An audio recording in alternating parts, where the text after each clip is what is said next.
आज श्री धाम बरसाने में किशोरी जू प्रकट हो रही। कुछ लोग कहते हैं भगवान ठाकुर जी के आने के पहले किशोरी जू प्रकट भई। कुछ लोग कहते हैं कि ठाकुर जी के 15 दिन अवतार लेने के पहले प्रकट भई। पर कुछ लोगों का मत है कि श्री किशोरी जू ठाकुर जी के अवतार लेने के 15 दिन बाद प्रकट हुए। सबके अपने अपने मत हैं। पर एक बात कहें, कृष्ण तत्व राधा तत्व दो नहीं है। जैसे सूर्य और सूर्य की रोशनी में अंतर नहीं भक्तों, जैसे मीठा और मीठा की मिठास में अंतर नहीं, जैसे नदी की धार और जल में कोई अंतर नहीं, जैसे भैया आंख और आंख की नजर में कोई अंतर नहीं, जैसे भैया तन और तन की यह खाल जो चर्म है इसमें कोई अंतर नहीं, वैसे ही कृष्ण और राधा में कोई अंतर नहीं।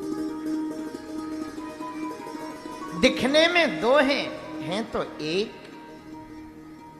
हम तो लेकिन श्री किशोरी जू का प्रागट्य ब्रजवासियों के भाव अनुसार ठाकुर जी के अवतरण होने के 15 दिन बाद का माने तो उत्तम। आहा हा। एक ब्रजवासी महापुरुष बहुत अच्छी कथा कहते थे।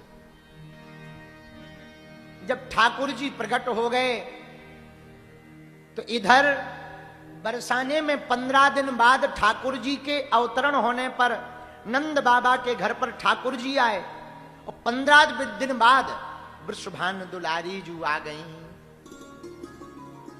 लेकिन श्री वृषभान नामक राजा ने, वृषभान जू महाराज ने, किशोरी जू के पिताजी ने प्रण लिया कि उत्सव तो तभी मनाया जाएगा जब नंद बाबा आए, क्योंकि दोनों की मित्रता बहुत थी। तो खबर घर पे लाली हुई है, आप आओ, बधाई का उत्सव होना है। नंद बाबा ने कहा भैया हमारे घर पे लाला भयो है और तुम एक दिन पहले ही आए थे, कुछ दिन पहले ही आए थे, अब हम तो नहीं आ सकते। बोले नहीं आना तो पड़ेगा, उत्सव तो तभी मनाया जाएगा जब तुम आओगे।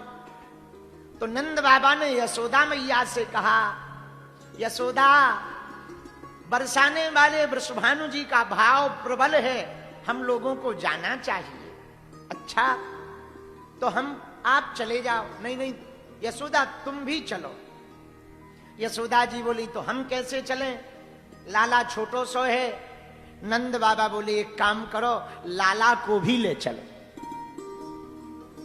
15 दिन के ठाकुर जी, यशोदा मैया और नंद बाबा दोनों चल पड़े।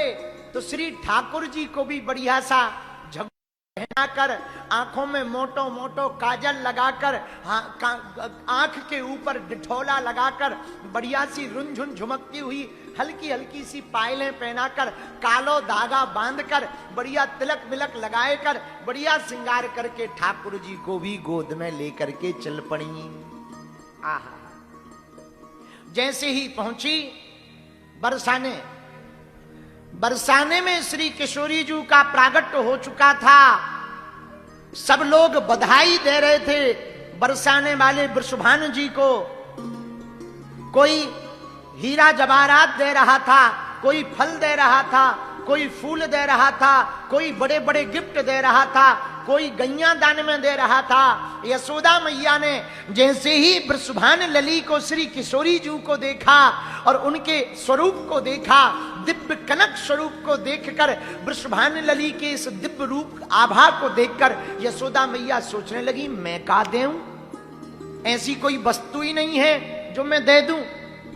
इतनी दिव्य लाली है, उसकी चमक इतनी दिव्य तेज है कि पूरा महल चकाचौंध से चमक से भरा हुआ किशोरी जू का इतना दिव्य रूप है।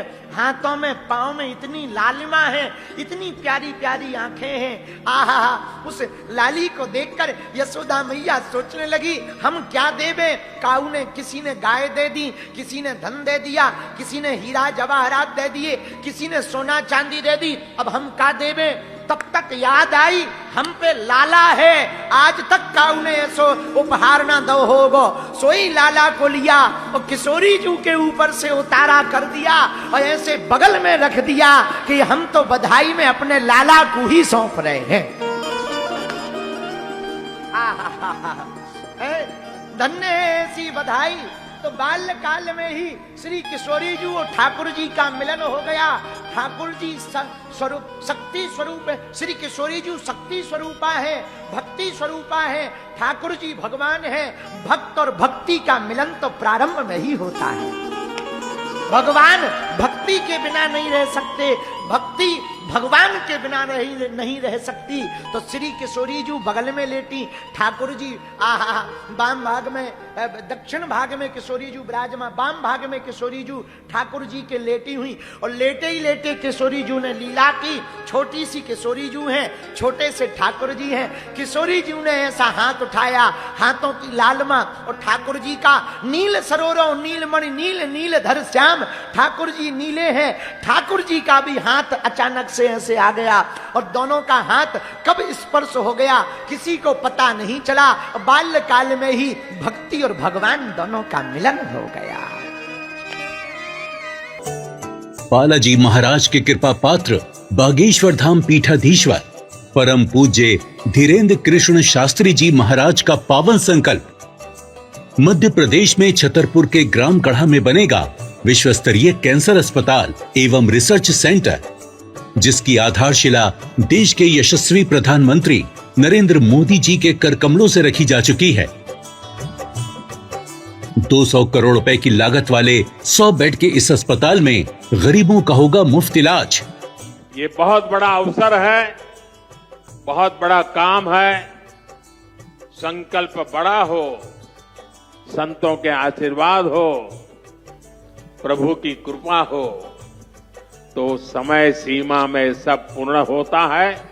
हमारे प्रियजनों, बागेश्वर धाम पूरे भारत के लोगों, अभी तक अस्पतालों में मंदिर थे, अब मंदिर में अस्पताल होगा।